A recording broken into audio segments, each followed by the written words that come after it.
webinar today is all around helping you to build a QOF delivery plan. My name is Charmaine Jackson and I head up the training team for Ardens, and I'm also joined by my colleague Marriott Hadfield, who is one of our training specialist leads who you can see on screen. So this webinar is open to absolutely everyone. Doesn't matter whether you're an EMIS practice or a System 1 practice, you're all going to find it really useful today. Now, in terms of housekeeping, I'm not going to spend too much time on this. Marriott is pretty much going to be leading the webinar today. So you're not connected to a camera or microphone. So if you do have any questions that you would like to answer us, then please do make sure you find the Q&A option now, and we'll be monitoring those. We will try and answer as many questions as possible, but if not, we will spend time at the end verbally answering your questions. So please do feel free to stick around if you want to know all of the answers today. This session has actually been scheduled for 45 minutes today. We will try and keep to that as much as possible. I also want to mention that it's very much focused on Ardens Manager today. So if you have an Ardens Manager account, then that's absolutely brilliant. You may want to follow along today. If you're not an Ardens Manager customer just yet, then what we will do is we will share the trial link for you so that you can sign up for a 1-month free trial if you feel that it would be useful for you. From time to time, we may open up some poll questions. That's a good way of keeping you all engaged throughout. But please do use your reactions from time to time, because that shows us that you're happy with the content, that we are on the right track as well. And I think that's pretty much it. The session is going to be recorded. The team will be sending that recording out after the webinar has finished today. So you'll get it sometime this afternoon or tomorrow. And that's everything from me for now. So I'm going to pass you over to Marriott. Thank you, Charmaine, and good afternoon, everyone. Now, before we get started, I'd just like to set the expectations for today's session. This webinar is designed for users who are already familiar with the QOF dashboard and want to take that next step, using Ardens Manager to build a structured, sustainable QOF delivery plan. We won't be covering how to navigate the dashboard or explaining each report in great detail. Instead, we're going to focus on how to use the information available to measure your progress, prioritize your work, plan realistically, and keep your practice on track throughout the year.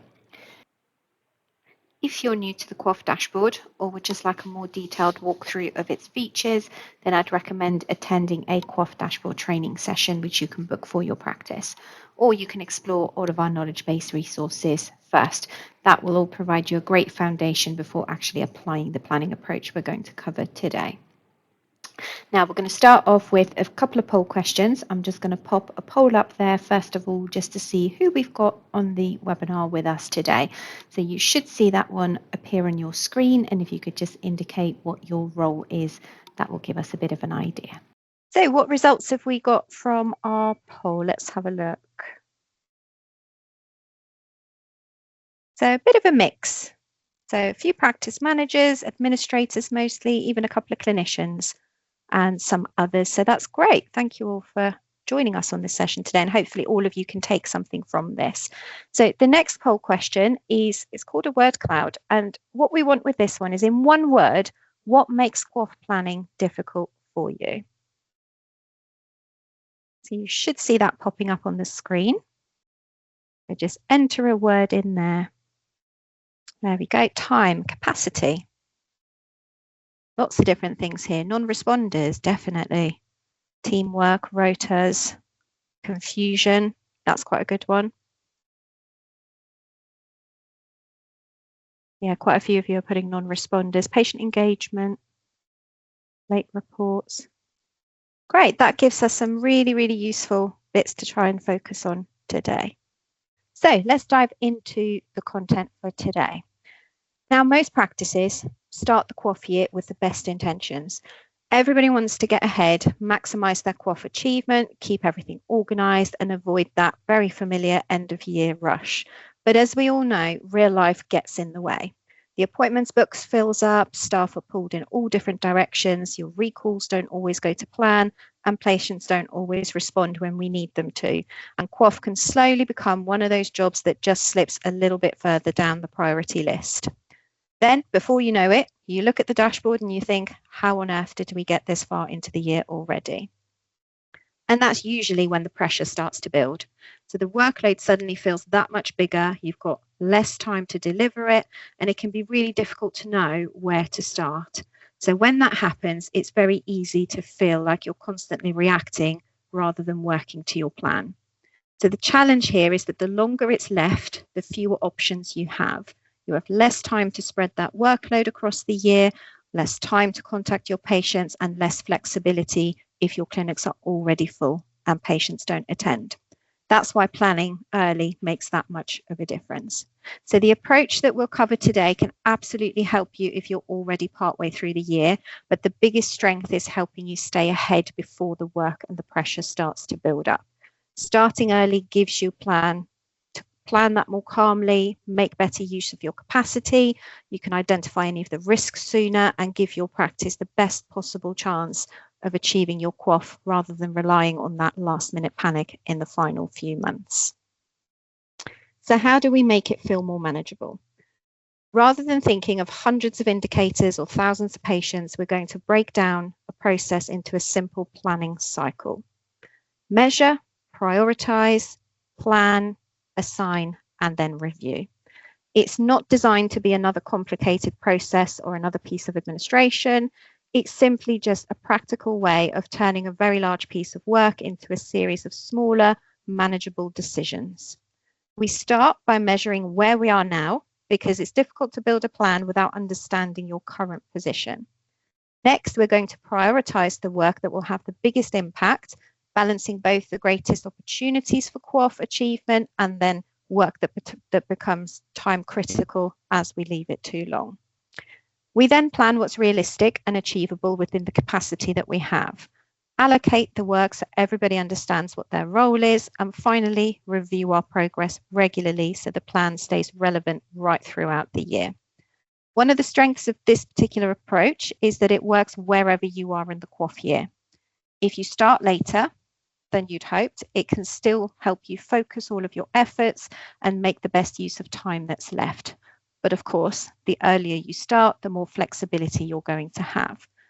You can spread the workload more evenly, identify things, and work your way through. So the cycle can help you recover if you already feel behind, but the real value is helping you prevent from getting into that position in the first place. Now, throughout today's webinar, we're going to use Ardens Manager to work through each stage of this planning cycle using a fictional practice called Garden View Medical Centre. That will allow us to use each step and see how it fits together in a realistic way, and then hopefully provide you some ideas you can take back to your own practice. As we go through the session, I'll be moving between the slides and Ardens Manager so you can see how each stage works in developing this plan. If you have access to Ardens Manager and you want to follow along today, maybe you'll find that helpful, then please do so, and then it can get you thinking about how you can apply these principles for the patients and the figures you have on your dashboard. So just a poll before we jump straight into our first step. We'd like to know where your practice is in your QOF planning. So I'm just going to load up that poll now. So if you could let us know from those 4 options where your practice currently is with your QOF planning for the year. Yeah. So quite a few started, but evolving. Great, Yeah, that's really actually a lot started, but still evolving. So that's good because it just shows that we may be able to add on to that as well. Definitely, and we can see there's lots of different mixed stages here, and that's exactly what today is for. So whether you have a plan in mind, you're starting, you're evolving, that's what we're going to cover today. So if we now have a look at the first step. So the first step is measure. Before we decide what to work on, we need to understand where Garden View Medical Centre is today. There's no point creating a plan based on assumptions. We want to base it on evidence. The QOF dashboard is a great place to begin for that, because that gives us all of that high-level picture across the board for our QOF domain. So I'm going to swap into Garden View. So at this stage, I'm not looking at individual patients just yet. I'm asking some fairly simple questions. So which domains are already performing well? Which still have a significant of work remaining? How many patients are left within each of those areas? And perhaps most importantly, which areas are realistically achievable with the time frame that we've got left. So the aim here isn't to fix anything just yet. It's simply just to understand the size of the task. So within our QOF dashboard and our overview here, I'm just going to zoom in a little bit so we can see that better. So from an overall perspective, in my current situation, I'm only on 42 points. I can see from my domain overview here that the largest amount of work outstanding for Garden View is the CVD domain. So there's lots and lots of work left to do there. My lifestyle domain is halfway there, whereas diabetes also needs a full overview. As I'm looking down all these different indicators, I'm going to show all of them right here. So I can now start to have a look at using these filters. So if we said, for example, let's have a look at percentage achievement. So starting with the lowest amount, I can see already which domains I'm falling really, really far behind on. So I know I need to do lots of work on my CVD domain. Here's my diabetes indicator. Whereas if I pop it the other way around, I can see what's doing really well.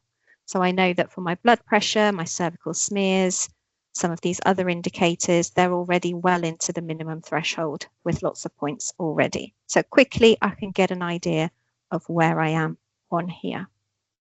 So one thing that I would always encourage practices to do is to convert these patient numbers into something meaningful. So there's lots of numbers on the screen here, but how do we turn it into something meaningful? Having a look at our count. So focusing on this very first indicator here for blood pressure monitoring, I can see I've got 55 patients left outstanding to reach that maximum threshold. Divide that number up over how many months you've got left, and suddenly that feels a lot more realistic. So if you had something like 180 patients left to achieve your maximum over 9 months, that's only 20 patients a month. So it becomes much more realistic. Whereas if you did that in January, you've got far more patients in a much shorter space of time to reach on there. So that is our planning stage. The one thing that I would also say to account for this, if we come just a little bit further down the screen, is do have a look at your case finders as well, because that is going to give you an indication of what else you need to plan for. If you've got very high numbers on your case finders, then do have a look at those ones. Let's take a look at the next step. So what should we do first? Now that we understand where we are, we now need to know, what do we tackle first? This is where I think the Ardens Manager really starts to add value. Knowing you have outstanding work is useful, but knowing which work to do first is even more useful. So coming back into Ardens Manager, we're now going to take a look at the work prioritization reports. So along the top of your Ardens Manager in the general category is where you will find these reports. So rather than viewing and working through patients one condition at a time or one indicator at a time, these reports can help us identify where the achievement has the biggest impact. So one patient might have several indicators outstanding that could all be addressed in a single appointment. If capacity is limited, and for most practices it quite often is, we want to make sure that every single patient contact counts. So that's where these reports come in. So you can group together where your patients have these multiple indicators outstanding. So working from the top, you would have 10 or more indicators outstanding, 8 to 9, 6 to 7, and so on. If we just use our 10 or more indicators, which we're going to start with, we can then also have a look at filtering these patients. So using our conditions filter on the right-hand side here, we can see what are the most common conditions here. So for Garden View, the majority of these patients have cardiovascular disease as well as diabetes. There's also a little bit of mental health in there as well.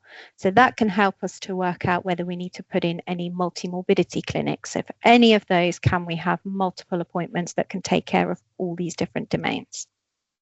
You may even want to drop down to your single patient view on this one. So to give you just a quick example of that one, we could go to our patient list, click on the view button, and then focus directly on the contracts page. And we can see exactly which indicators are outstanding here. Again, what can we do in that single patient contact to maximize everything for our QOF achievement?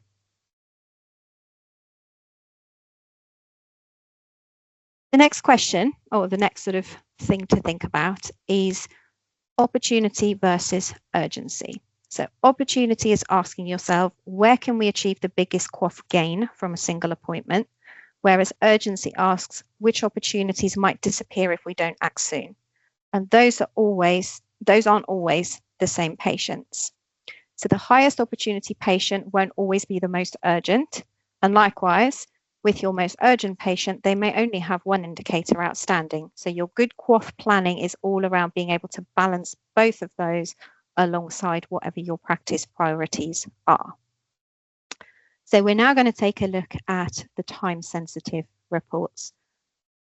And if I just come to diabetes, you'll see there's a category where relevant that's called time-sensitive. So these time-sensitive reports are always worth checking alongside your work prioritization reports, because they're not showing you simply what is overdue work. They're identifying those patients where the clock is ticking. And if we miss that time frame, we then can't go back later in the QOF year to recover that QOF opportunity. We may still complete the clinical work later down the line, but the QOF opportunity has already been missed, so we cannot recover that one. So look at these reports as protecting your achievement rather than simply measuring it. So time for another poll question. So this time the question is, when you are reviewing your QOF dashboard, what is the first thing you usually look at? I think it's quite important to get that view because we're all different. We all look at different things. We have different priorities. Very balanced. Oh, very balanced. 25%. Oh no, it's going up a bit. Lowest performing domains is winning Okay. at the moment. That's quite interesting. And hopefully that shows you that we all have different priorities. We all look at different things. But overall, planning is where we move from ambition to reality. So it's easy to say we'd like to complete everything. The more useful the question is, can we actually deliver this work? So looking at Garden View Medical Centre, we just come back into Ardens Manager. So looking at our Garden View Medical Centre, I would start to think about things like, which domains can we realistically achieve? How much work does each of these domains take? How much capacity do I actually have to bring these patients in and complete the work? This is also where I'd start thinking about recall.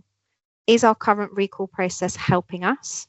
Are we inviting those patients early enough? Are we even inviting the right patients? It's also worth considering at this point who is best placed to complete all of these pieces of work. Not everything needs to be done by a GP. Some work can be carried out by nurses, some by HCAs, even administrators. So thinking about these roles helps you spread the work across the whole practice.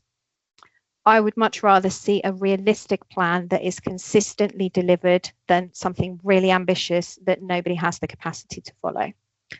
One thing that is also worth thinking about at this stage is whether the recall process is helping you to deliver your plan. Ardens Manager is designed to work alongside whatever recall process you already have.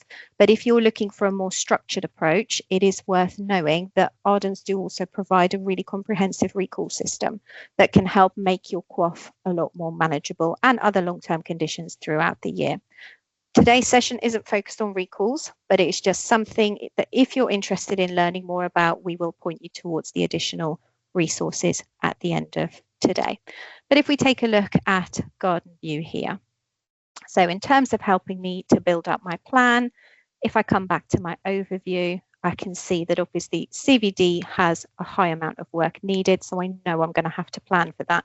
Whereas my lifestyle domain is already almost there.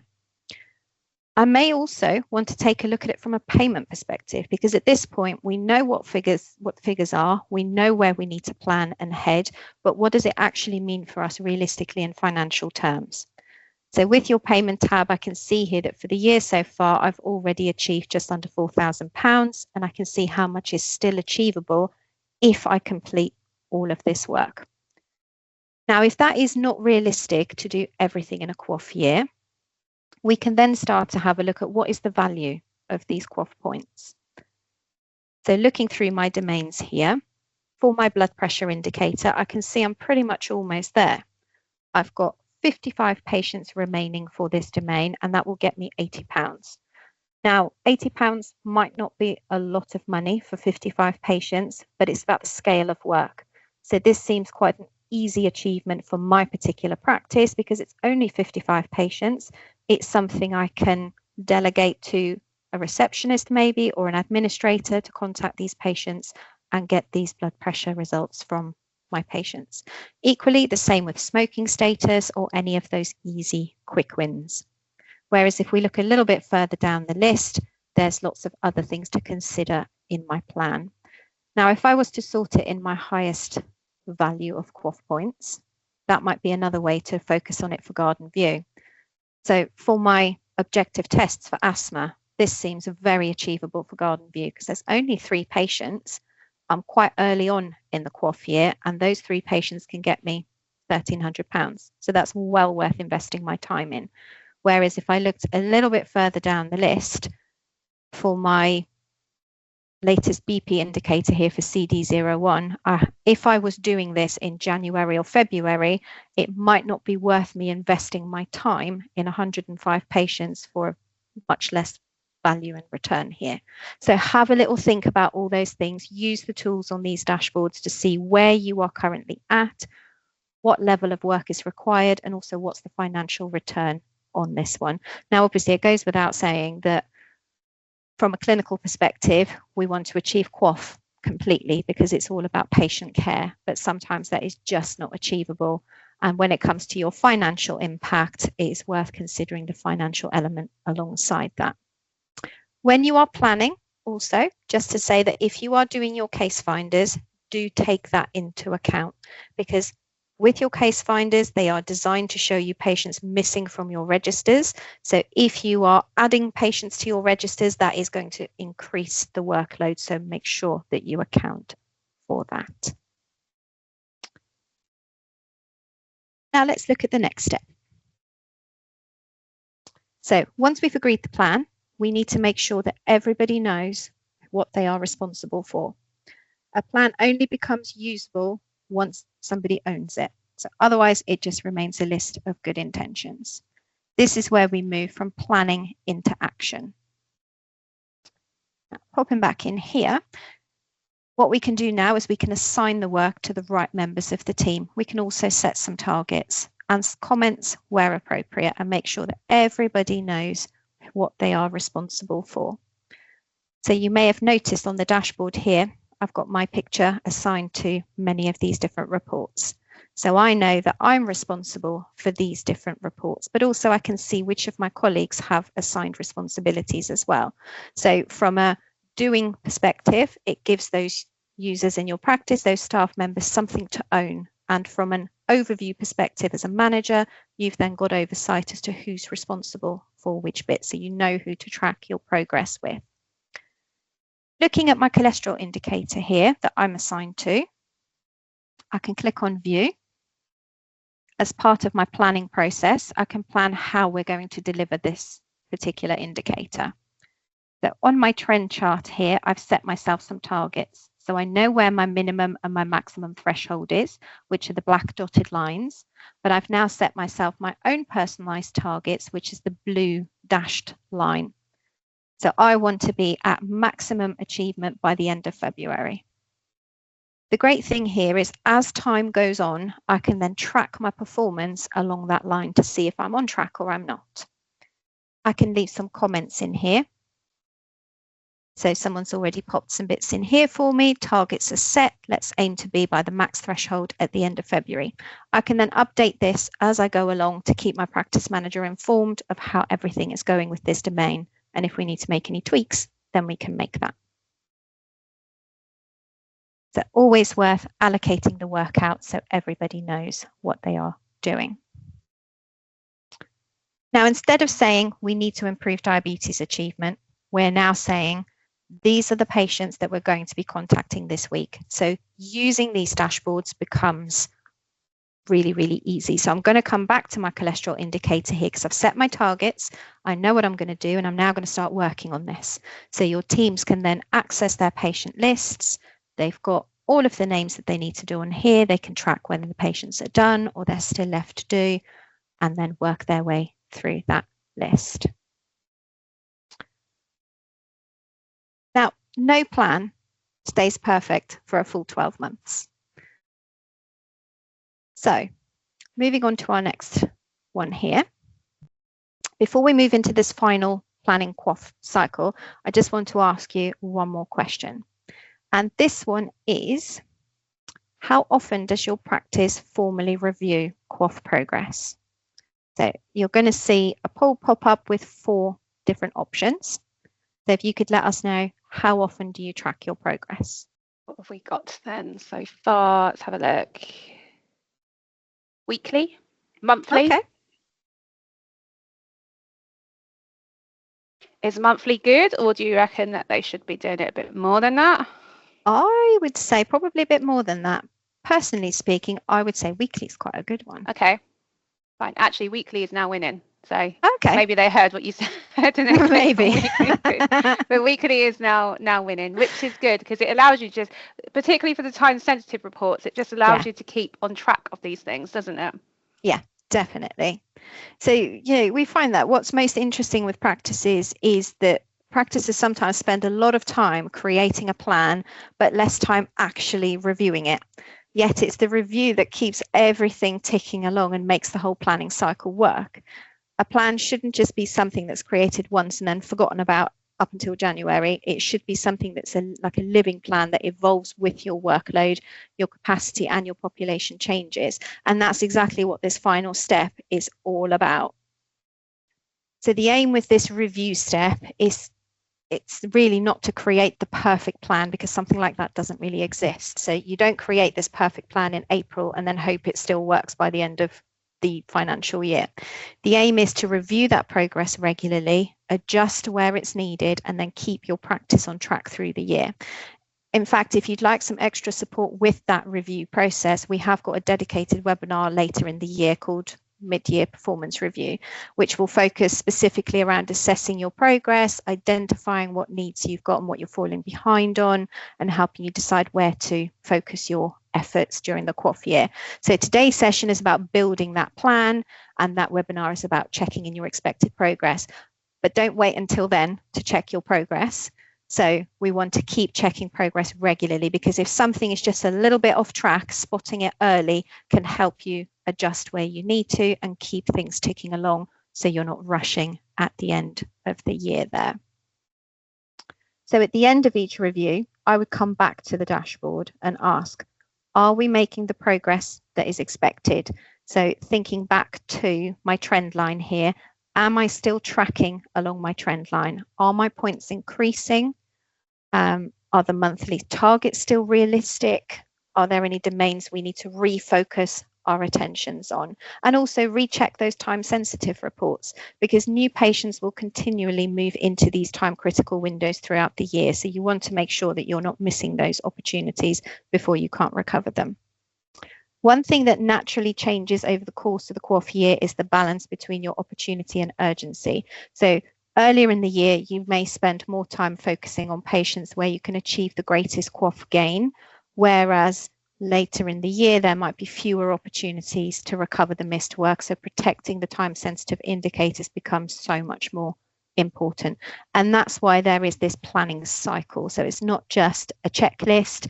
Once you've reviewed your progress, you measure again, you reprioritize and allocate the work where it's needed and continue with the whole cycle. So we will also be supporting practices throughout the year with lots of different types of webinars as well, which we will share some details on shortly. So I'm going to take a quick pause there and just check if there are any questions that we want to address now. Charmaine. Not many questions today, so if you do have any questions, let us know. Someone did ask if there was a search for patients with some indicators missing, for example, diabetes, to then allow them to identify patients who have one aspect missing. So I did mention the single patient view. Would there be anything else that you would suggest for that? I would suggest for that one, the work prioritization would help with that, because you would look at that from a perspective of how many indicators are missing, and that would then show you which ones to focus on. But certainly if you're looking at your diabetes register, that single patient view is going to be your best friend on that one. Oh, so that concludes the demonstration part of Ardens Manager and building your QOF plan. So Charmaine, I'm going to hand you over for the key takeaways and the next steps. Got another question that's just come in. It might be worth just answering this now. So is Ardens Manager more up to date than the TPP QOF reports? I suppose the EMIS practices will have the same question. And are there any reports showing how many patients are needed for the target? So your Ardens Manager is updated daily. We don't rely on TPP or EMIS reporting for those, so they will always be up to date with the latest business rules. In terms of identifying the patients that are outstanding, if I just pop back into the dashboard here, so for each and every one of your indicators, you will have an outstanding list available. So whether you're using work prioritization or just the individual indicators, you will have that list. So looking at my cholesterol indicator here, I can see that I've got 83 patients still needed to achieve that target, but there is a total outstanding list of 210 patients. So to access that one, we would just click on view, have a look at that patient list, and that is your list that you would then work from. So obviously this is showing the 210 outstanding patients, but of that list, we only need 83 to hit that maximum threshold. So hopefully that one answers your question there. Thank you, Mariette. So Mariette has obviously given you a really good cycle to think about now. Whether you've got your plan, this is going to give you a good indication of maybe where you need to be revisiting it and looking at it. If you haven't got a plan yet, then this is going to give you a really, really good start. So Mariette covered in the plan, she covered measure. So looking at your current position now, we can't stress enough, that is so, so important. Where are you now and what's more achievable for you? Because every organization may be a little bit different too. You want to make sure you're prioritizing. This is going to be the best thing for you to do so that there's not that overwhelm. We want to prioritize nicely now. How many months have we got left in this financial year? We've got what, eight months left to the end of the financial year? My maths is always rubbish, but something like that. Roughly about that. Roughly about 8 months left now. What can you be doing to prioritize getting those patients in? Thinking about not just Ardens Manager, but also the resources we have in Ardens Clinical, like our recall system. How can that be helping you too? Plan. The more you plan, the more that's going to help you get on track. Assign it to the relevant team members to help you with this. And I always stress, when it comes to QOF, it shouldn't be just that one person that's carrying everything. QOF, everyone should be working on in the practice. So make sure that your staff are happy with what the requirements are this year.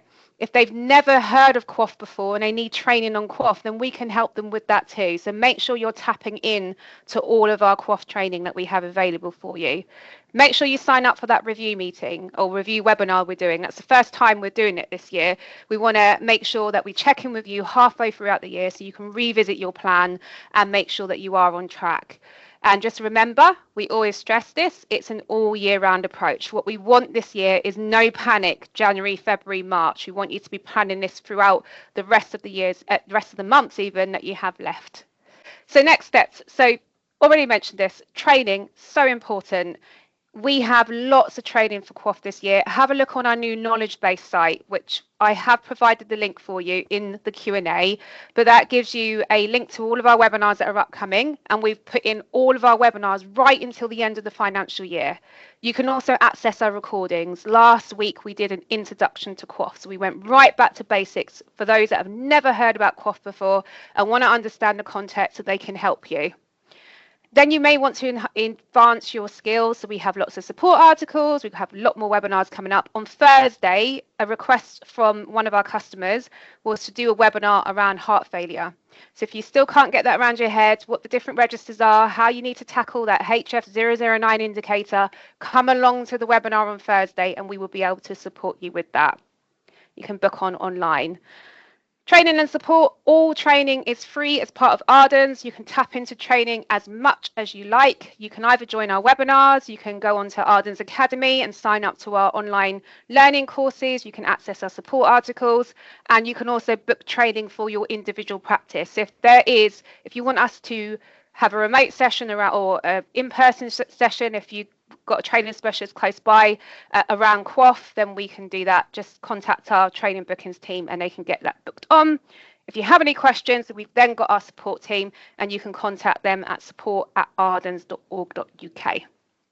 And I think that leaves us with the last slide, which is just capturing any feedback that you have, not just around the delivery of the webinar today, but also if you have any feedback around Ardens Manager. What can it do to make your life even more easier? Do you have any suggestions that we can forward that back to our development team? So I hope that's been really helpful. I hope you've learned lots out of that webinar today. I do think we might have a question that we can just quickly answer. Mariette, yes, do you see that definitely. question? I can. Yeah, that's just popped in. So someone's just said they're quite new to the NHS but need to get up to speed quickly. So to an answer to your question there, please get in touch with our training team, book yourself onto a QOF training session, have a look at our Ardens Academy and all of our resources, and we can help to support you on your journey to learning more about QOF and anything else general practice related. So please do get in touch with us. Thank you. If there are any more questions, then please feel free to pop it in the Q&A. Otherwise, I think that's everything from us today. Like I mentioned, I hope you found it useful. Please take time to fill out that feedback form. That's how we improve going forward. And we hope you all have a good rest of the day. The recording will follow by email. It will also be on our upcoming webinars page. So that I'm just going to put that webinars link in again into the Q&A so that you know where to find the recording. So just watch out for that later on today, and it will be there if you want to share it with your colleagues. So hopefully we'll see most of you on Thursday. Heart failure webinars. 12:30 is the EMIS session. 1:30 is the System 1 session. So please make sure that you book on. We just got a question there. Can I have a link to where I can organise practice training? I'm just going to put our training email in there so you know who to contact. But other than that, I think that's everything, isn't it, Mariette? Yep, can't see anything else in there. Cool. All right then. Thanks everyone. Wishing you all a good day. To come out of the meeting, it's just the red leave button, and we will see you all soon. So bye for now.